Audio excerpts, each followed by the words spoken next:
Now this I thought was funny as shit. Okay. These people are fucking high. Okay. And that's coming from the guy who ate 17 gummies on my birthday stream last week. Okay. 17 gummies on my birthday stream last week. These people are fucking high. Pixar, Disney's Pixar, Inside Out 2 is early tracking to earn 80 to 115 million on its domestic box office opening weekend, potentially becoming the highest opening of the year. These people are high. I normally appreciate box office pros forecast, but these people are high. They are baked beyond belief. Okay.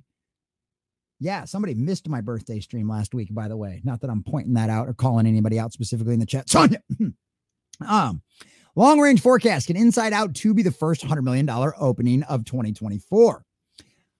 June 14th to the 16th. So this is still a month, almost a month out, right?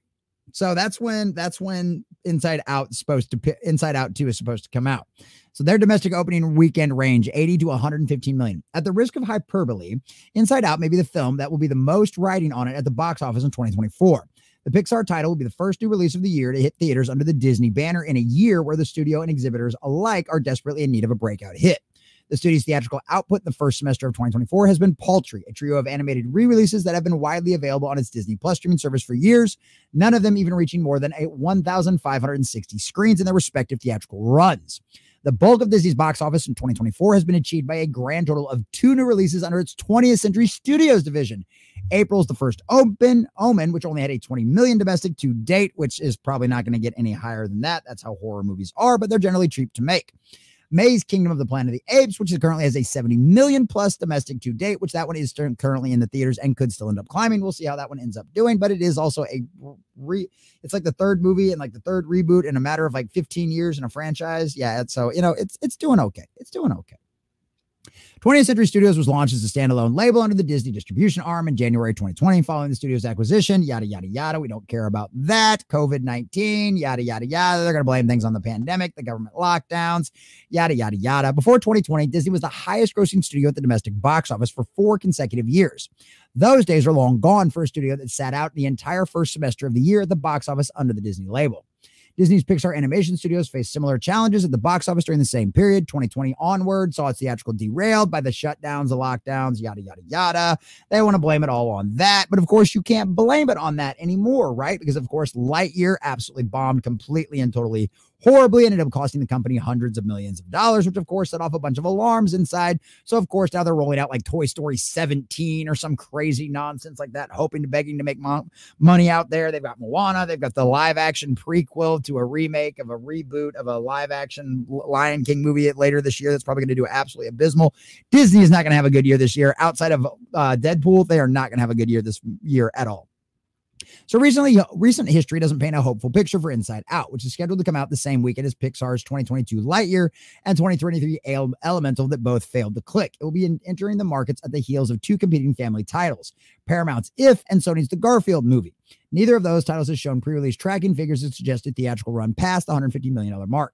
The only family title to have succeeded in the first semester, of course, is Kung Fu Panda 2, which is hovering under the 200 million mark.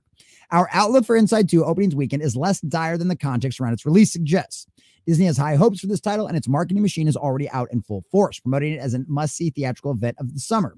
Inside Out 2 emerged as the centerpiece of Disney's CinemaCon 2024 presentation with 35 minutes of the film screened for exhibitors. The footage presented received some of the highest marks among all of the titles previewed at the Las Vegas convention. Its predecessor, the original Inside Out, scored a $90 million domestic box office opening weekend over the same mid-weekend to June to 2015. Now, if they're saying they expect this one to do better. Now, why are they saying that? Because ticket prices have significantly increased since 2015, right? And there are some cases it's $2, $3, $4 more per ticket than what it was in 2015. Factor in box office concession sales and everything else. You can't take a family of 4 to the movies for less than $100. It's a miracle if 2 people can go to the movie theater for less than $100 these days. It's one of them situations where the numbers are just way higher than what they were in 2015. That's the only reason they're saying this. But at the end of the day, I still don't think it's going to matter. And I'm going to give you my reason for that here in just a second. So the original finished the year as the 4th highest grossing film at the domestic box office with $356.4 million. The film's staying power bodes well for Inside Out 2's chances at the current market, especially as its role as the first true Pixar sequel to reach theaters since the pandemic. Early pre-sale data already presents a significant uptick over direct competitors If and the Garfield movie. The low end of our range currently has Inside Out coming in 10% behind the opening weekend of its 2015 predecessor, in itself representing a massive improvement over Disney and Pixar's recent form in the marketing. Opening weekend coinciding with Father's Day should provide comfortable bumps through Sunday and healthy walk-up business from families, which honestly, walk-up business isn't something that's happened for a long time. A lot of people's habits of going to the movie theaters every weekend has been broken now. That used to be something that people went and did every single weekend between the prices and the habits and the government lockdowns. It's one of those situations where this isn't just a thing that people are into anymore. So if Inside Out continues outpacing its competition in the pre-sales at this clip, however, it could become the first title of 2024 to score a $100 million opening box office weekend at the Mexis box office. Whatever the outcome, as long as Inside Out 2 meets expectations, it will be a welcome return to form for Disney, Pixar, and movie theaters worldwide. Now, here's the problem, and here's the elephant in the room that, of course, Box Office Pro and so many of the rest of these people don't want to talk about. Disney is a damaged brand, right? You want proof of that? Look at the opening weekend for Guardians of the Galaxy Volume 3, right? The one franchise that a lot of people were still invested in and still excited about inside of the Disney Marvel, inside of the Disney MCU. That movie's opening weekend came in drastically under expectations. Now, the movie ended up having legs. Why? Because the movie had turned out to be really good and it made a lot of the fans happy. And so it ended up having really good legs and ended up cracking the $800 million mark globally. Okay. Disney's family brand, as far as that kind of stuff, is far more damaged than its Disney Marvel brand, okay? That's the reason why you've seen all of these failures at the movie theaters, right? They want to blame things like the pandemic, where you have exactly the exact direct opposite and proof the exact opposite, that the lockdowns didn't affect those kind of things. It was just the fact that you were putting out trash movies. None other than Spider-Man No Way Home, okay? Smashed all of the records. It came out December of 2021, okay? Smashed all of the records. Smashed everything. Okay, so that BS narrative is nonsense. It's garbage. It always has been. Okay, if you make it, they will come is a very true adage and always has been since that wonderful Kevin Costner movie, Field of Dreams. Okay, that's the way it's going to go.